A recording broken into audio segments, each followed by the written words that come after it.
Para makumpleto yung unboxing natin, kailangan nating testingin. So, testingin natin mga boss. Gagawa tayo ng box, pero hindi naman na siguro tatapusin. Basta try lang natin kung talagang effective siya, kung maganda siya. At malalaman natin kung sulit yung pagbili natin.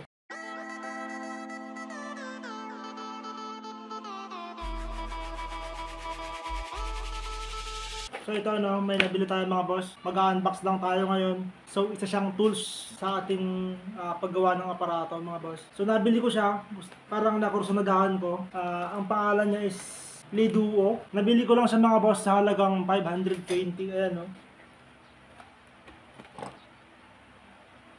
Basta 520 mga boss, wireless screwdriver na siya. So mag-unbox lang tayo. Hindi naman siya actually unbox kasi nabuksan na kanina. Siyempre kailangan i-testing. Binuksan dun sa pinagbilihan ko. Nakursunadahan ko lang kasi para hindi ako palit ng bala. So ito, steady na siya sa screwdriver. Tapos ito naman, para dun sa tornilyo. Dito. So, unbox natin mga boss. Chargeable na siya.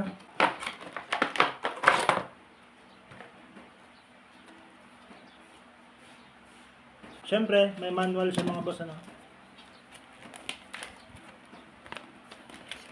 Ayan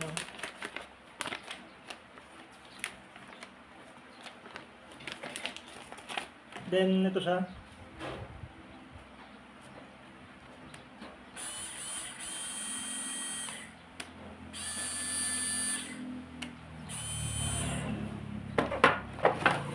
Tapos yung charger niya mga boss, micro USB. Sana okay.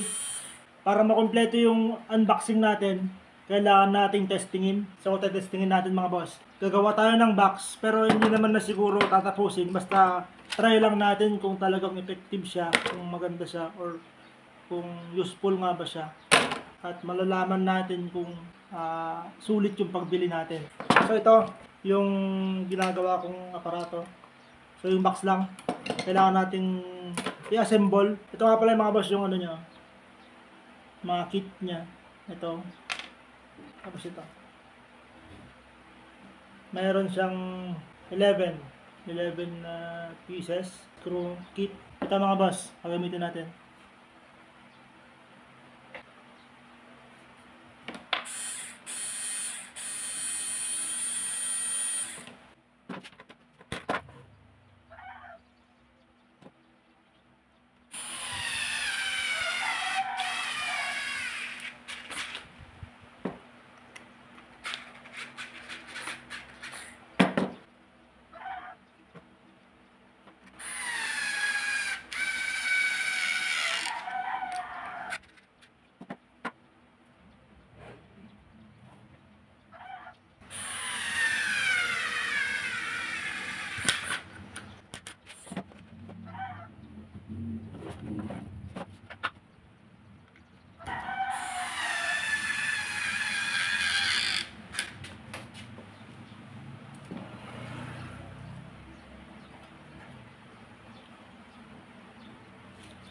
So far mga boss, good siya, good.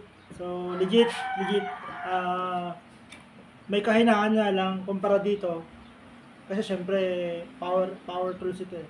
Impact drill na wireless. Ito naman ilang volts lang siya. 3.6 volts lang. Pero ano siya mga boss, pwede siya. Ito. So sa mga kung gusto niyo bumili, huwag kayong umasa mga boss na malakas siya. Pero pwede siya. Gaya nito Na-screw natin. So remove natin, reverse natin.